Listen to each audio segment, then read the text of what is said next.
It is the 21st of April 1942, over the besieged island of Malta, and Flight Lieutenant Dennis Barnum of 601 Squadron is fighting for his life. He has just put a burst of fire into a Junkers Ju-88 and a Messerschmitt Bf-109, but he is alone, without a wingman to watch his tail, and more 109s are diving on him from the right. He turns hard into them. The Spitfire shudders. The horizon and the sea change places. He is spinning, out of control, the aircraft burning, too low to bail out. For a pilot with no wingman and 3 enemy fighters converging, this should be the end. It very nearly is. But in the last seconds before the water fills his windscreen, training and machine answer together. Opposite rudder, stick forward. The spin breaks. He is level again, engine trailing smoke, and he drags the wounded Spitfire onto Malta's Halfar airfield on a wheels-up landing. He survives. The fighter that nearly killed him is the same fighter that moments earlier very nearly saved him, because the maneuver Barnum fell into by accident, a hard, deliberate stall at the edge of control, was one that Spitfire pilots up and down the Mediterranean and over southern England were discovering they could survive when their German opponents often could not. This was not luck.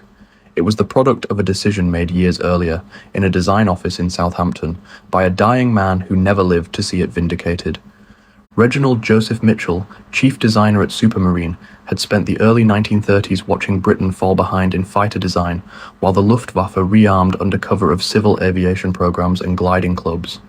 Mitchell's answer, developed through a sequence of racing seaplanes for the Schneider Trophy and then the prototype that became the Spitfire, was a thin, low-drag wing built around a distinctive rounded planform. The shape is often credited entirely to aesthetics, and Mitchell himself was famously indifferent to the debate. Pressed by his aerodynamicist Beverly Shenstone on why the wing had to be elliptical, Mitchell is reported to have said he did not care what shape it was so long as it covered the guns. But the ellipse solved a genuine engineering problem.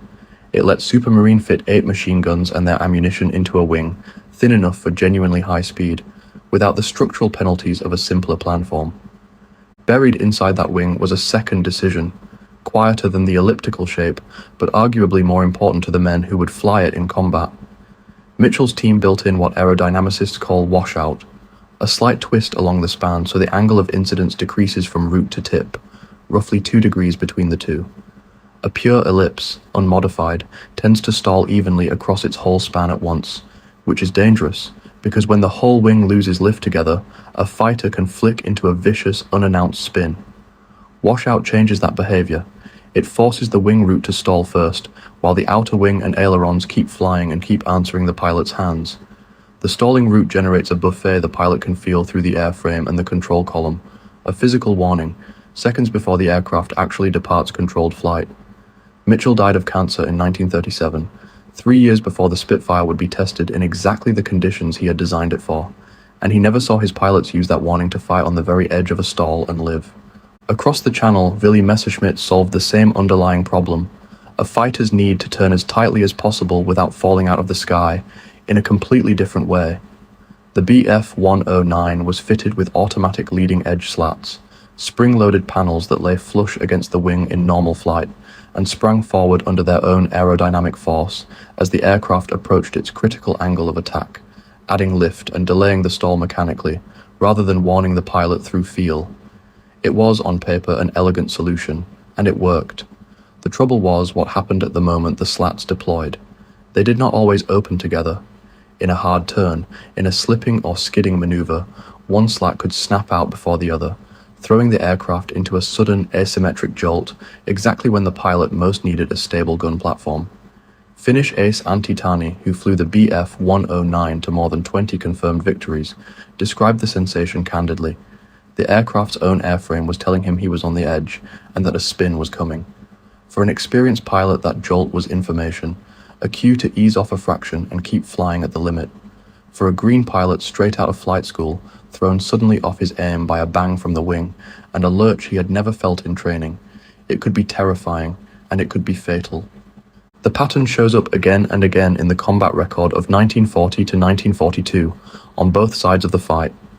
During the earliest clashes between Spitfires and Messerschmitts over Dunkirk, and then through the Battle of Britain itself, RAF pilots who had barely finished their conversion training found themselves flying at the ragged edge of the flight envelope in every engagement, because that was where the fight was won or lost.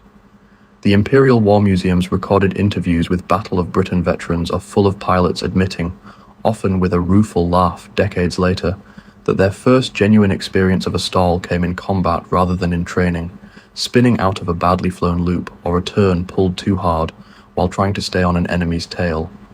What is striking is how often they mention feeling the aircraft warn them first, a shudder through the stick, and how often that warning gave them just enough time to ease off before the spin fully developed. It did not always work.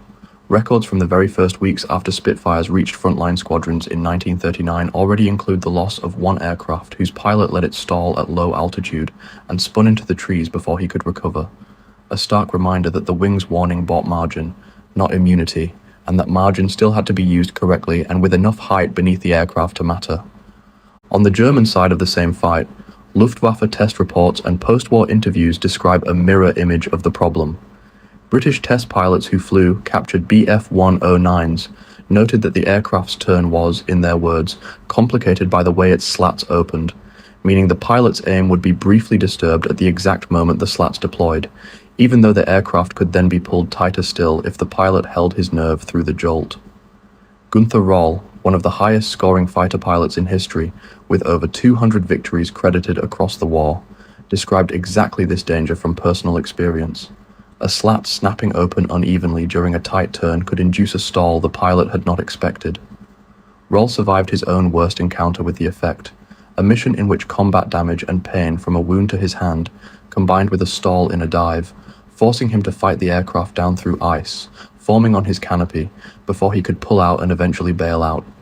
It was his last combat flight of the war. Veteran 109 pilots learned to read the slats as useful information, much as veteran Spitfire pilots learned to read the buffet in their stick. It was the pilots without that experience, thrown into combat after only a handful of hours on type, who paid the price on both sides. Put the two systems side by side and a clear pattern emerges. Even without inventing precision, the historical record does not actually offer. The Spitfire's washout gave every pilot, regardless of experience, a physical, unmistakable warning before the aircraft actually lost control. A warning that arrived through the airframe itself, rather than through a mechanical device that could catch a novice by surprise. The Bf-109 slats extended the aircraft's usable turn past what a simple wing loading comparison would predict, letting a skilled pilot outturn an opponent who, on paper, had the lighter wing loading. But that same mechanism could destabilize the aircraft at precisely the moment the pilot needed the most stability, and it did so without discriminating between a veteran who expected the jolt and a 19-year-old on his first operational sortie who did not. Contemporary combat reports and post-war aerodynamic assessments from both air forces agree on this much. Novice Luftwaffe pilots frequently treated the point where the slats opened as the limit of the aircraft's performance and eased off, while more experienced pilots pushed straight through it, which meant the same aircraft could feel like two different fighters depending purely on who was in the cockpit that day. None of this made the Spitfire simply the better aeroplane in every sense, and the RAF's own pilots would have been the first to say so. Washout is not free. Twisting the wing so the tip keeps flying after the root stalls sacrifices some of the pure aerodynamic efficiency a true elliptical lift distribution would otherwise deliver, a small but real drag penalty accepted deliberately in exchange for safer handling.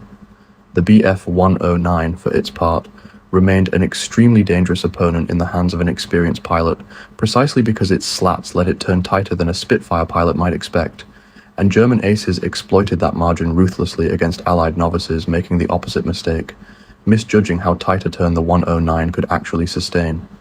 Which aircraft had the advantage in any single engagement depended enormously on pilot experience, altitude, engine boost settings, and sheer luck, and both air forces kept building and refining both approaches, slats and washout, into fighters for the rest of the war, rather than declaring one solution obsolete. What the Spitfire's approach did prove out, decisively and permanently, was the underlying design philosophy, that a fighter should communicate honestly with its pilot at the edge of the flight envelope, rather than hide that edge until it was suddenly and violently reached. That principle, control feel that increases predictably as an aircraft nears its limits, became a formal requirement for the generation of fighters that followed the Second World War, cited explicitly by designers of aircraft like the F-86 Sabre and the MiG-15 as something they deliberately built in rather than left to chance. The mechanical slat, by contrast, essentially disappeared from mainstream fighter design once designers understood high-speed aerodynamics well enough to shape a wing's stall, characteristics directly into the aerofoil itself, the way Mitchell's team had done from the start. Adolf Galland, the Luftwaffe's own general of fighters and one of Germany's most decorated pilots, is widely remembered for telling Hermann Goering, when asked what his squadrons needed to win the Battle of Britain, that he wanted an outfit of Spitfires. Whatever the exact words, the sentiment reflected a very real respect within the Luftwaffe for a machine that, in the hands of a pilot fighting at the absolute limit of control, seemed to know when to warn him.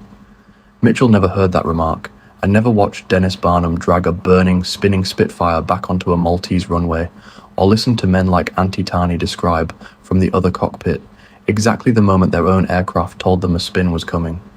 He died believing in a twist of metal a few degrees off true, built into a wing to buy his pilots a few seconds of warning at the worst possible moment of their lives. The record, pieced together from combat reports, veteran interviews, and the aircraft that followed, suggests those seconds mattered a great deal more than anyone could prove at the drawing board in 1936. A fighter that tells its pilot the truth about how close he is to disaster will always give him one thing: a faster, harder-turning rival cannot guarantee: the chance to pull out.